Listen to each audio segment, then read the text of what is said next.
Seguimos en El Observador TV, como lo habíamos anunciado, estamos con Gabriel Pereira, editor jefe del Observador. Vamos a hacer, o va a hacer Gabriel, un análisis sobre droga y seguridad pública. ¿Cómo estás, Gabriel? Buenas tardes. Buenas tardes. Buenas tardes a todos. ¿Cómo te lleva esta mañana? ¿Estuviste siguiendo la transmisión? Estuvo agitada la redacción. Sí, ¿no? ¿Y qué te parece? Vinieron peinados varios, hoy.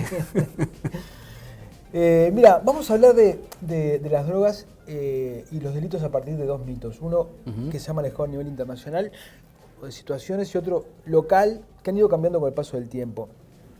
Uno tiene que ver con un editorial que publicó el diario The New York Times en estos días, que vamos a estar viéndolo ahora, algún párrafo de lo que dice este editorial, donde se manifiesta contra la prohibición, pide la legalización, pero lo interesante es que lo hace basándose en cuestiones, en buena parte de sus reclamos, su planteo, en cuestiones que tienen que ver con lo policial, con lo criminal de este asunto, ¿no? Ahí vemos una que habla de los delincuentes y cómo florecieron las organizaciones criminales, y en otra placa vamos a ver otro tramo del editorial donde habla de los 658.000 arrestos que hubo por posesión de marihuana en el 2012. Esto da por tierra con un asunto...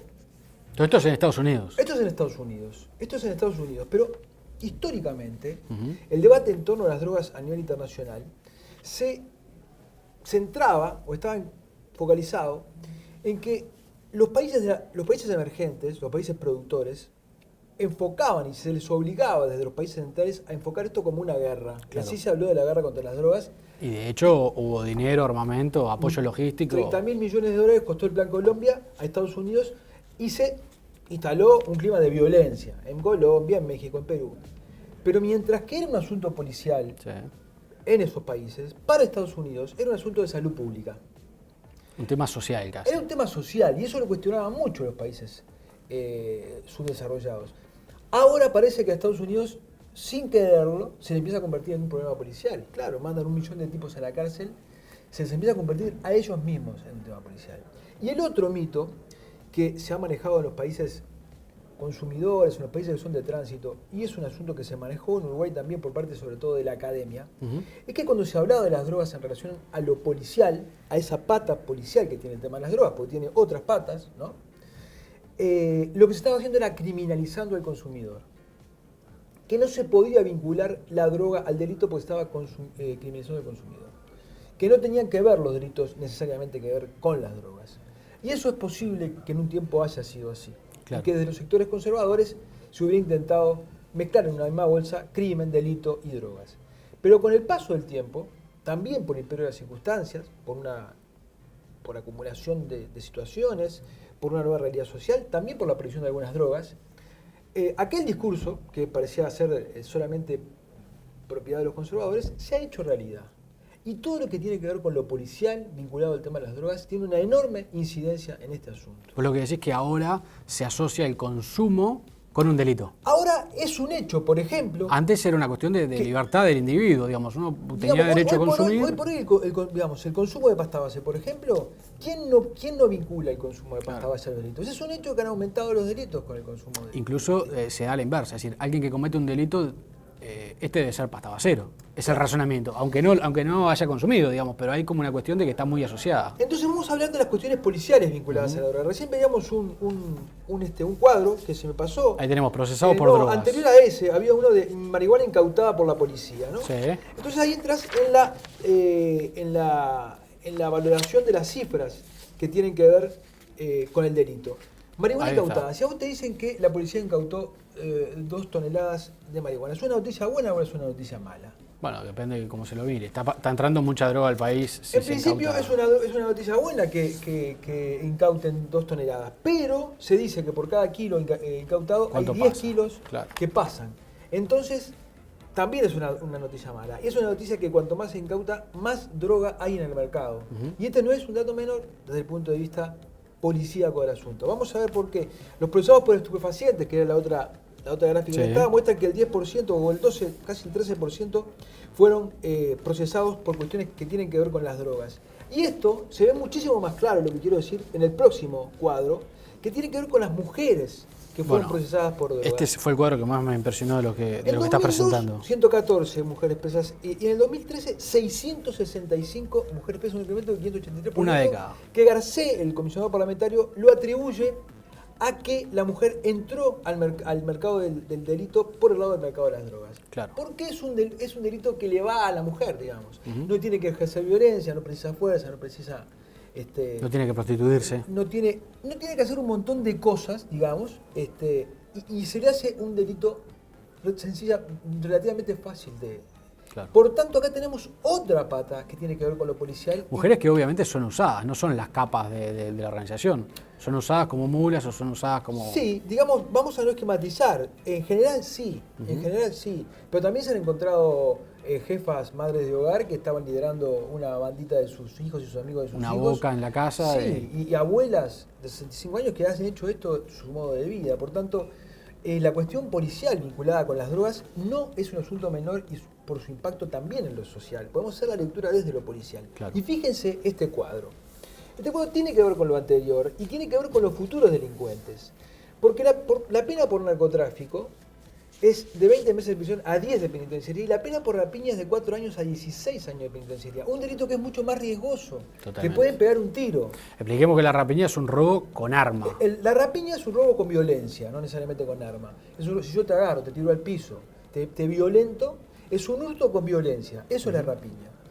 Es mucho más riesgoso para la persona. Mucho más riesgoso para el delincuente cometer una rapiña que transportar un kilo de cocaína. Pero las penas... Las penas son inversas. Son más bajas, justamente. Entonces, la mujer no solamente se está incorporando al delito de narcotráfico, sino que los rapiñeros, cuando caen, hay otros adentro que le enseñan que no seas nabo, no te metas en el delito de la rapiña, agarra para que es mucho más fácil. Y si te agarran vas a tener una pena menor. Menor.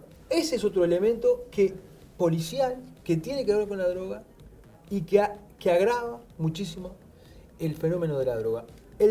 Acá tenemos denuncias de delitos contra las personas por lesiones. La policía dice que se ha mantenido alto. ¿Por qué?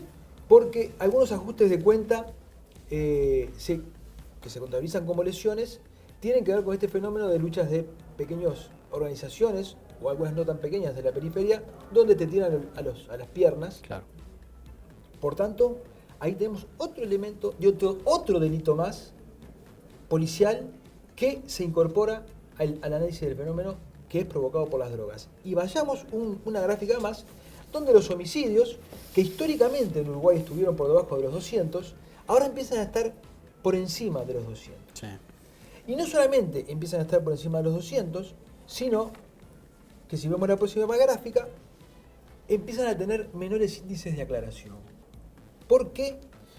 Porque aquellos delitos que se cometen en ámbitos donde las personas se conocen, los delitos por cuestiones pasionales, una propia rapiña, donde se puede identificar al rapiñero, son más fáciles de aclarar que un delito cometido en el submundo de la droga, donde un narco le pega un tiro a otro. Donde hay unos códigos muy particulares. Donde hay unos códigos muy particulares, donde nadie sopla.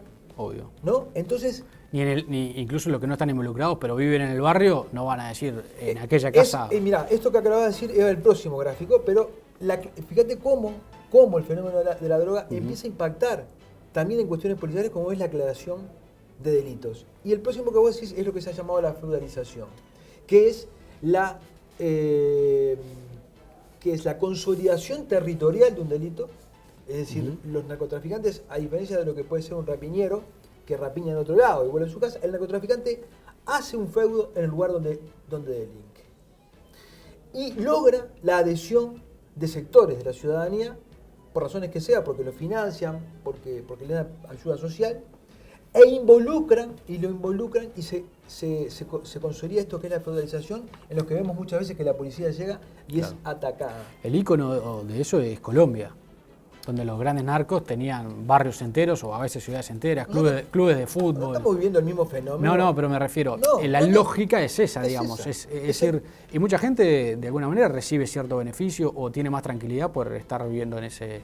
Nosotros vimos lo mismo que ha pasado en otros países, ha pasado en Uruguay de manera más lenta, claro, de manera más pequeña, de manera menos violenta.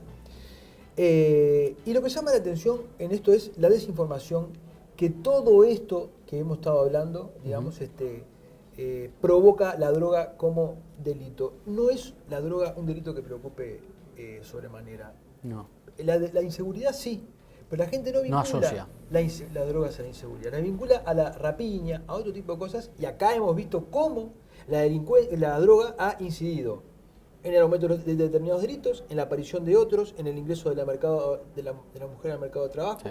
en la aclaración de determinados delitos. Fíjate en cuántas cosas vinculadas con la seguridad pública la droga entra. Y hay una enorme desinformación, decía yo. Tal es la desinformación que hacen los políticos que en el proyecto de ley para bajar la edad de imputabilidad penal que manejan sectores herreristas y Bordaberry, Sí. entre los delitos graves por los cuales se mandaría a un menor a cumplir una pena de mayor, no figura el narcotráfico. Un menor rapiñero va a cumplir una pena como mayor, pero vos podés encontrar a un pibe de 16 años subido a 200 kilos de cocaína, es el principal repartidor, se convierte y el muchacho va a seguir siendo juzgado como menor y va a ir a los locales actuales del INAU si esa reforma, porque parece que en el sistema político tampoco se ha captado la importancia que tiene la droga. Y vamos al último, que tiene este ítem, digamos, que es la capacidad corruptora de la droga. Tiene que ver no solamente con cuestiones policiales, sino con cuestiones institucionales. Sin duda. Las policías del mundo dicen que el delito transita normalmente por encima de sociedades corruptas. Cuando la sociedad es corrupta, el delito se consolida de manera mucho más rápida. Y acá estamos hablando de dinero en el que no estamos pensando que se puede corromper a un guardia cárcel. Estamos hablando de cosas en serio. De cosas mucho más grandes. Entonces, ¿cuál era nuestra intención hoy? Ver cómo la gente pone la percepción de los delitos o de la percepción de la inseguridad en aquellos delitos que de pronto tienen un impacto grande sobre su vida. Claro. Como puede ser una rapiña, como puede ser un hurto. Pero en lo que tiene que ver con el impacto con la sociedad, hay otros delitos, en este caso los vinculados a las drogas, que implican no solamente un riesgo de seguridad pública, sino también un riesgo institucional.